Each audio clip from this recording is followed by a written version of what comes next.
বিরতির পর স্বাগত। বিদ্যুৎ স্পৃষ্ট হয়ে গুরুতর আহত একজন। জানা যায় বিদ্যুৎ দপ্তরের গাফিলতির দরুন এই বিদ্যুৎ স্পৃষ্ট হয়ে এক অস্থায়ী কর্মী গুরুতর আহত হয়েছে।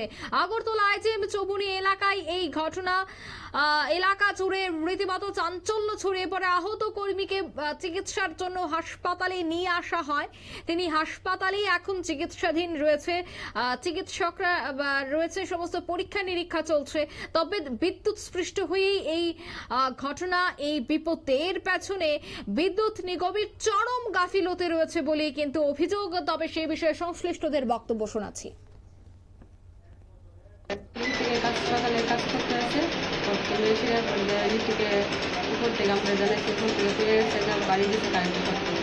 কোন জায়গাতে কাজ করতে গেছিল?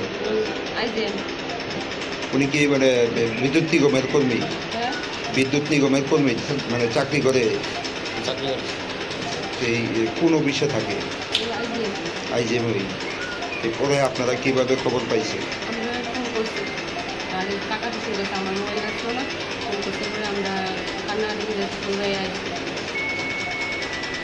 এখন অবস্থা কিরকম? খুব খারাপ। এখন অব্দি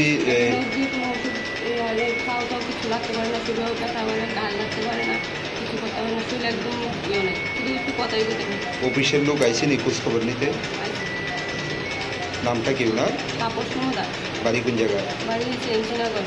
কতদিন যাবৎ কাজ করে? কাজ করে তো আজকে 10 বছর। উনি কি রেগুলার স্টাফ না মানে কোন কোম্পানির আন্ডারে কাজ করে জানেন?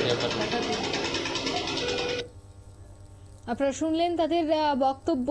বিদ্যুৎ স্পৃষ্ট হয়ে দপ্তরের এক অস্থায়ী কর্মী তিনি গুরুতর আহত হয়েছেন। সঙ্গে সঙ্গে তার পরিবারকে খবর দেওয়া হলে পরিবারও কিন্তু হাসপাতালে ছুটে আসে। নিয়ে নিচ্ছে ছোট একটি বিজ্ঞাপন বিরতির সঙ্গে থাকুন।